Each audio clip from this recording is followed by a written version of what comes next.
So imagine standing on the edge of a great battlefield, not just a physical one, but a moment of great moral crisis and of spiritual uncertainty. Your heart is pounding. Your duty is calling, and yet all you want to do is drop your sword and walk away. This is exactly where we meet the warrior Arjuna in the Bhagavad Gita. It's taking place on the battlefield of Kurukshetra, which is in the very north of India, with Nepal to the east and Pakistan to the west. So it's right at the very top. And this is, as I mentioned earlier, far more than just a war story. It is a metaphor for the inner life, a parable of what it means to live with integrity, compassion, and spiritual depth in a world that often feels divided, violent, and overwhelming. I'm sure we can all resonate with that. And the Gita offers us a rich tapestry of reflection on how to find the stillness within the storm, a lesson that I feel we urgently need in these turbulent times. So Arjuna is not a monster. He's not bloodthirsty. He's not someone who's chasing the battle. Far from it. He's actually a man who's caught between loyalty to his family, a love for life, and a deep sense of responsibility. He looks across the battlefield, and as he does, he sees people he knows and loves. He sees teachers, he sees cousins, elders, and says, I can't enter this battle. I will not fight. And who amongst us at any given time, especially now, hasn't or doesn't feel this way? Faced with injustice, conflict, or even a difficult personal decision, how often do we find ourselves paralyzed, unwilling to act because we fear the situation itself, we fear the outcome, we fear doing the wrong thing, or also sometimes we fear making effort and all is in vain. Hence the song that I chose earlier as our hymn. So the battlefield becomes a metaphor for life's difficult and hard choices. And in that moment, Arjuna collapses, not just physically, but spiritually. Enter Krishna. Now, Krishna, of course, in this story, is the human embodiment of the Supreme Being. So they know him in Hinduism as Lord Krishna, but I'll call him Krishna for brevity. And of course, as we know from the story, he manifests as Arjuna's charioteer, but also his divine guide, who responds not with a command, but with a teaching. And of course, that teaching is volumes. And he tells Arjuna this: Arjuna, you have the right to work, but you don't have the right to the fruits of your work. Therefore, act without attachment. He also says, be steadfast in yoga. Perform your duty and remain centered. Now, I want to stress here that by using the word yoga, for those of you who've practiced and those of you who have done any form of study that has a Hindu basis, you'll know that yoga doesn't just mean the physical postures. It means, in fact, a translation, it means union, a coming together, a union of us and the Supreme Being, a union of action and of awareness, a union of discipline and peace. So Krishna is telling Arjuna to do his duty, yes, but not with rage, not with despair, not for revenge or reward. Instead, Krishna tells him he must act from a place of inner stillness and steadfastness. Can you imagine that? Facing the chaos around with calm, meeting conflict with grounded presence. This is not avoidance, and I really want to stress that. And if you read the Bhagavad Gita, you'll see it's not about avoiding or turning away, quite the opposite. This is the deepest kind of courage. As Unitarian Universalists, we know we don't worship Krishna, but we can, of course, hear the wisdom in the words, and they echo many of our values. I've thought of three. The first one is the inherent worth and dignity of every person, which means that we do not dehumanize the enemy, even when we oppose injustice. It's also, secondly, a commitment, and this is something I know that our community shares very passionately, which is why I pulled it out, a commitment to justice, equity, and compassion. But it calls us to act, but not with hatred. And then the third is the free and responsible search for truth and meaning. Challenges us to pause before we speak, reflect before we move, and root our activism in deep inner clarity. This, I believe, is the stillness within the battle. It's what Martin Luther called inner peace expressed through outer action. Inner peace expressed through outer action. It's what Thich Nhat Hanh called peace in every step.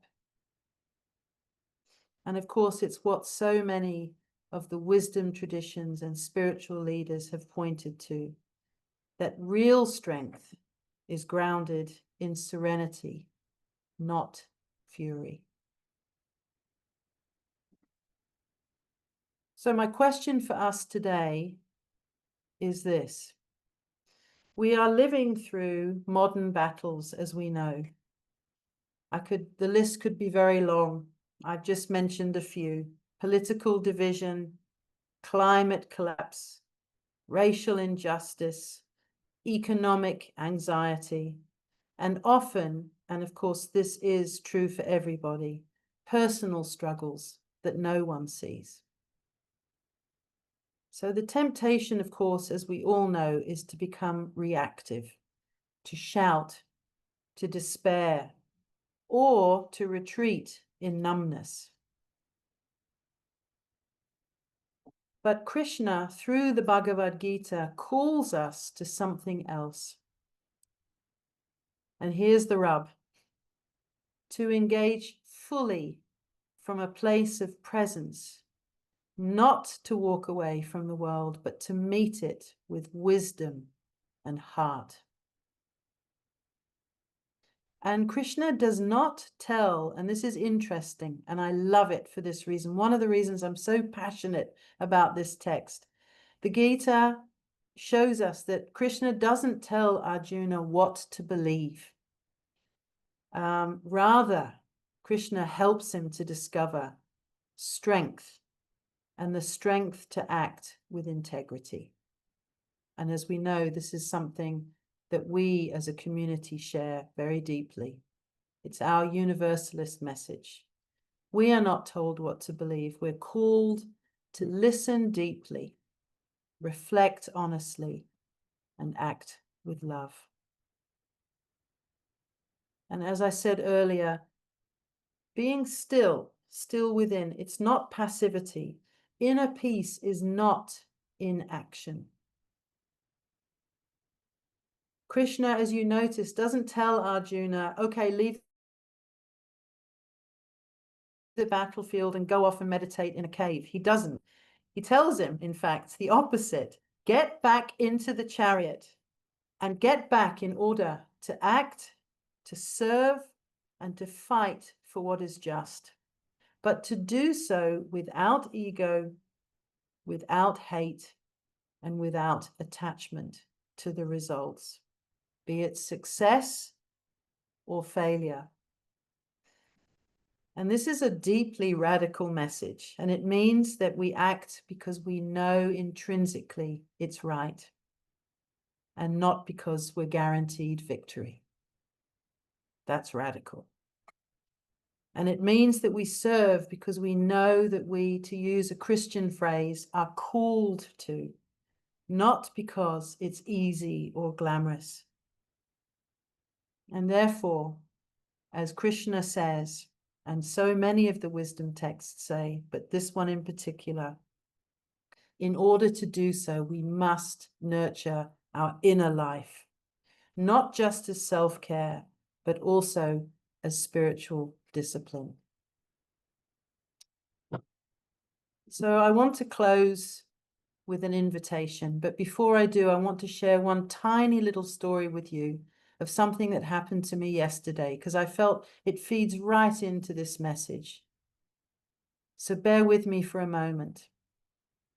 Yesterday, I went to a talk by an author, historian, and researcher whom I admire tremendously. And his new book is about slavery in a South African context. It is a deep and very thought-provoking dive into racial and cultural identity, something that South Africa still, after all these years of the post-apartheid era, still are struggling with. Now, he himself was called, the apartheid racial category was colored, and he was called colored, which is a huge broad stroke of a category. And somebody asked him yesterday, how do we have hope in today's world, whether it's locally or nationally or internationally? How do we have hope? And his answer touched me so deeply, and I said, oh, I want to share it with you all today. Hope is not what you see.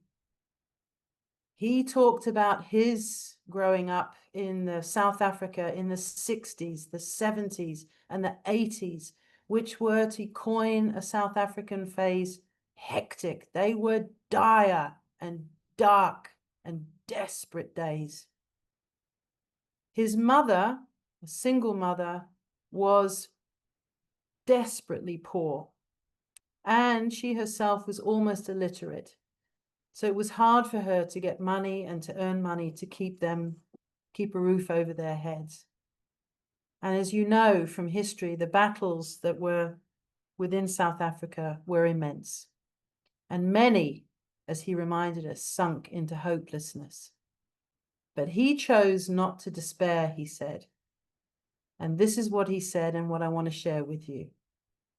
Resistance, he said, is my road to a liberated life. Resistance was my road to a liberated life. And in resistance, he said, he found dignity, purpose, and hope. So I ask you, where is your battlefield? What decisions or responsibilities or concerns are weighing heavily on you? Where do you feel that you are called to act, but at the same time feel afraid, overwhelmed, maybe even resistance? Can you find a place of stillness within your own heart. Stillness that is strong and not stagnant, rooted but not rigid.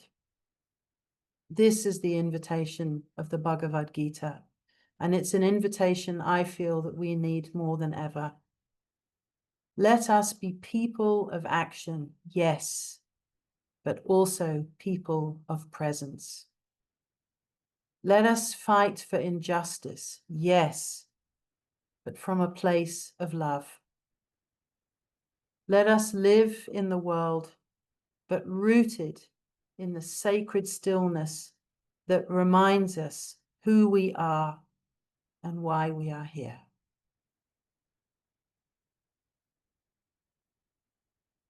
Thank you, everybody. If you like this video, please like us on YouTube, subscribe to our YouTube channel, and click on the bell to be notified whenever we post a new video. Thank you.